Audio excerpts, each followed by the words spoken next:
नमस्कार दोस्तों। अगर आप थोड़ा-सा भी आज के टाइम में पॉलिटिक्स में इन्वॉल्व हैं, तो आप लोगों को ये चीज़ तो ज़रूर पता होगी कि अपोज़िशन ने एक बहुत ही बड़ा स्टेप लिया है, जो रूलिंग गवर्नमेंट है इसको हटाने के लिए। यानी कि बीजेपी के अगेंस्ट में इन लोगों ने एक बहुत बड़ा स्टेप लिया है। क्या स्टेप है ये? ये है नो कॉन्फिडेंस मोशन को पास कराने का स्टेप।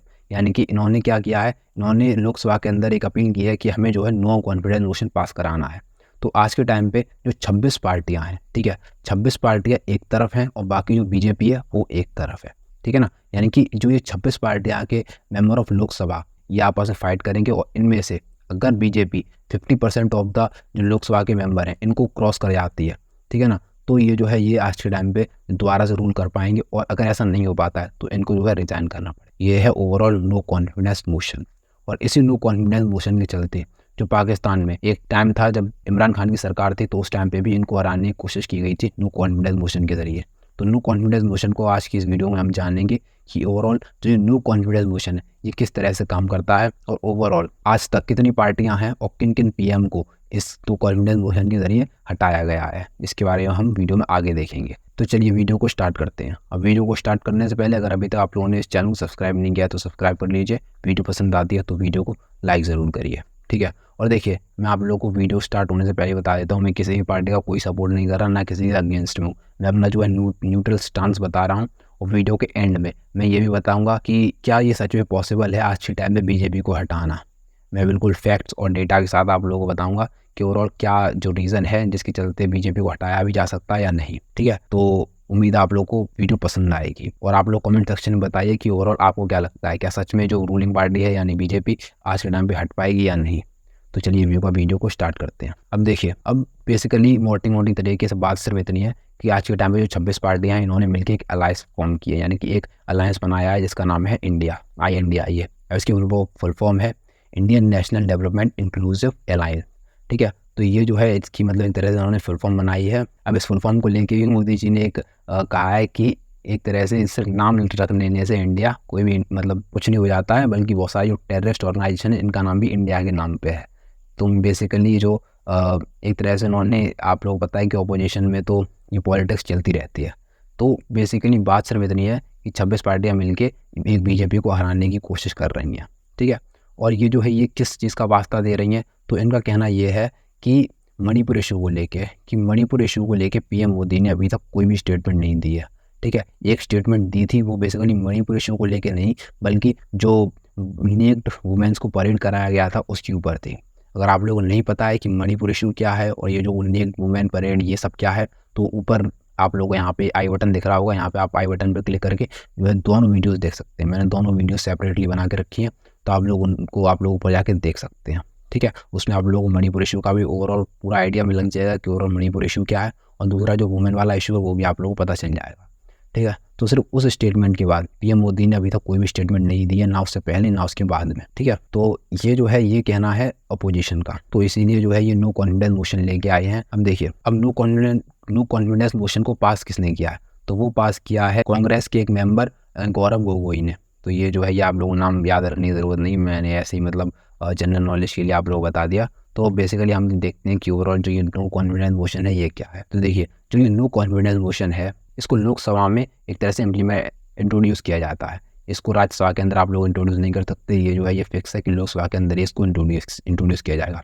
और इसको पास कराने के बाद यानी कि इसको जो रूलिंग पार्टी है उसको जो है 50% से ज़्यादा अपनी जो मेजोरिटी है उसको प्रूफ करना होता है। यानी कि उस वोटिंग होती है और वोटिंग में अगर उनके 50% से ज़्यादा MP मिलते हैं तो वहाँ पे जो है रूलिंग पार्टी जो है वो जीत जाएगी और आगे जो है अपना जो टेन्योर है उसको कंप्लीट करेगी, उसको कंटिन्यू करेगी, ठीक है। और अगर ऐसा नहीं होता है तो उसको वहीं पे जो है रिज़ाइन करना पड़ता है जो रूलिंग पार्टी है। उसके बाद दोबारा से इलेक्शन होते हैं। तो ये जो है ये पूरा ओवरऑल प्रोसीजर है। अब इसको डिटेल से हम लोग आगे जानेंगे, ठीक है। तो ये जो है नो कॉन्फिडेंस मोशन का मैंने आप लोगों को एक बता दिया। और इसको क्या है, इसको पास कौन करा सकता है, तो इसको कोई भी मेंबर ऑफ लोकसभा जो है वो इसको इंट्रोड्यूस करा सकता है। कब तक करा सकता है, 10 बजे से पहले, यानी कि जो 10 बजे का टाइम है उससे पहले जो है इंट्रोड्यूस करा सकता है। रिटर्न में एक नोटिस देना पड़ता है हमारे जो लोकसभा के स्पीकर हैं इनको, ठीक है। अब इसके बाद क्या होता है, इसको मूव कराने का क्या प्रोसीजर है। अब इसको मूव कराने के लिए जो स्पीकर हैं, स्पीकर ऑफ द लोकसभा जो कि ओम बिरला साहब हैं, इनको पास करना पड़ेगा। यानी कि उसको एडमिट करना पड़ेगा कि हाँ ये जो है ये वैलिड है। तो अगर ये वैलिड करते हैं तो ये जो है ये आगे इम्प्लीमेंट होगा, ठीक है। इम्प्लीमेंट का मतलब जो है वोटिंग होगी, अगर ये मना कर दे रहे हैं तो वोटिंग भी नहीं होगी। अब देखिए मेजॉरिटी ऑफ द चांसेस में ये जो है ये इसको इंट्रोड्यूस कराने के बाद इसको एक्सेप्ट कर लिया जाता है लोकसभा के स्पीकर के द्वारा। अब ऐसा क्यों होता है? क्योंकि एक तरह से ये जो रूल बना दिया गया है कि जो 50 लोग जो है 50 एमपीओ का उसको सपोर्ट होना चाहिए। अगर 50 एमपी का सपोर्ट है तो वो जो है इस मोशन को पास करा सकते हैं।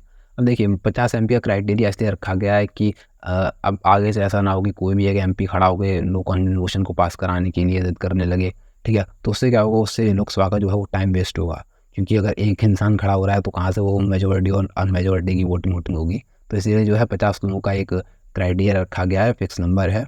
तो ये जो है ये तो इनके पास ऑब्वियसली था ही, तो इसको जो है इसको एक्सेप्ट करने में तो कोई दिक्कत होगी नहीं।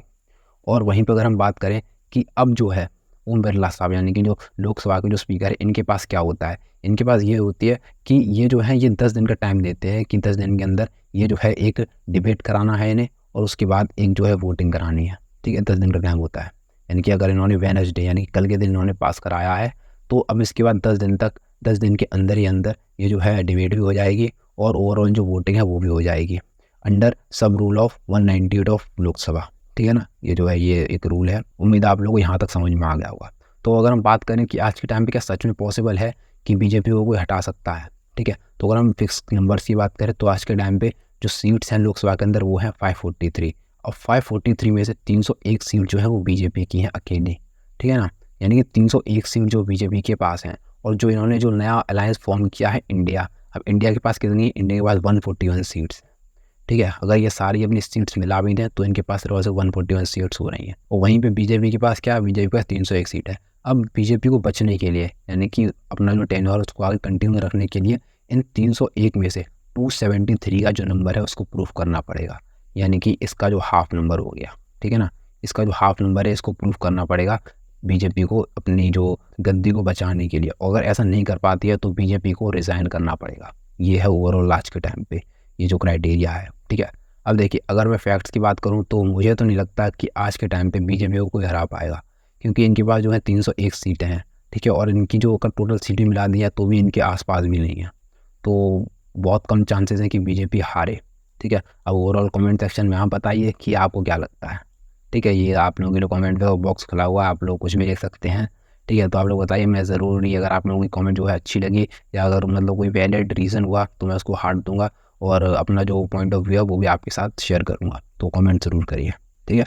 तो ये जो है ये आज के टाइम पे जो टेनर आप लोगों को देखने को मिलता है और ये जो सिस्टम है, ठीक है। तो उम्मीद आप लोगों को यहाँ तक समझ में आ गया होगा। अगर हम बात करें हिस्ट्री की कि आज के टाइम पे कितने लोगों को हटाया गया है नो कॉन्फिडेंस मोशन को पास करके लोकसभा में, ठीक है। तो आज के टाइम मतलब देश जब से आज़ाद हुआ है यानी कि 1947 से, ठीक है ना। तो ये जो है इसको पास कराने के लिए 27 बार जो है नो कॉन्फिडेंस मोशन को एक तरह से इंट्रोड्यूस किया गया लोकसभा के अंदर, और सिर्फ और सिर्फ 2 बार 27 में से सिर्फ और सिर्फ 2 बार जो है किसी की सरकार गिरी है। एक बार गिरी है 1999 में अटल बिहारी वाजपेयी जी की, जो कि सिर्फ और सिर्फ एक वोट से एक तरह से ये हारे थे, ठीक है, एक वोट के ज़रिए।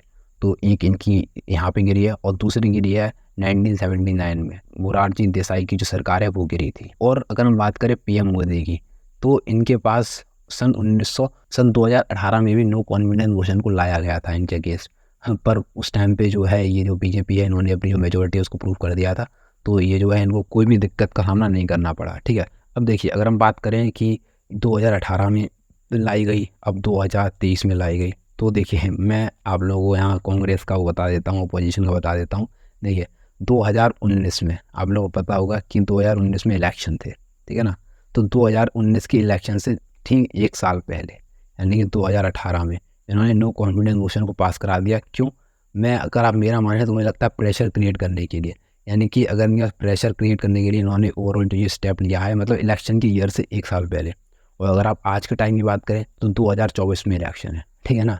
तो 2024 में इलेक्शन है, तो अब ये चल रही है 2023, तो उन्होंने फिर से प्रेशर क्रिएट करने के लिए सिर्फ और सिर्फ नो कॉन्फिडेंस मोशन को पास कराया है, ठीक है। तो मुझे तो नहीं लगता कि इससे जो है आज के टाइम पे जो गवर्नमेंट है सो कोई इफेक्ट पड़ने वाला है। अब आप लोगों का क्या मानना है, आप लोग नीचे कमेंट सेक्शन में बता दीजिए, ठीक है। मैं जनरली आप लोग कमेंट्स पढ़ता हूँ, अगर पसंद आई तो मैं ज़रूर हार्ट दूंगा, लाइक करूँगा और कमेंट भी करूँगा, ठीक है।